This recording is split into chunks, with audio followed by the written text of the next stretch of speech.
Employment is a major concern in Europe. Currently, there are 26 million unemployed European citizens. That's 11% of the economically active population.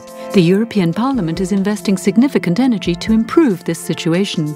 Youth unemployment in the EU stands at 23.4%. This unacceptable waste of talent has motivated the European Parliament to start promoting the Youth Guarantee Scheme. This aims to ensure that all Europeans under 25 are either offered a decent job, a training course, or an internship within 4 months of graduation or job loss. What about people who would like to work abroad? The European Parliament now also makes the recognition of professional qualifications in other EU countries easier. This recognition can take on various forms.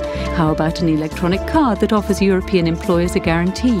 Or an online platform to recognise professional qualifications, which allows for updates of education and training. But that's not all.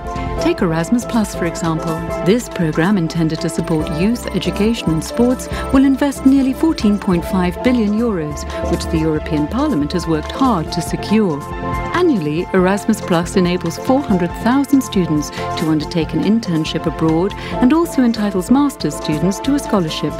When it comes to balancing out the negative effects of globalization on European employment, the European Parliament has also secured 3.5 billion euros for the Globalization Adjustment Fund, designed to assist people who have lost their jobs due to the economic crisis by helping them in their job search and providing training or retraining. Job creation, improved mobility, easier access to training. The European Parliament legislates on issues that matter to you. The European Parliament and you. Together we can act, react and make an impact.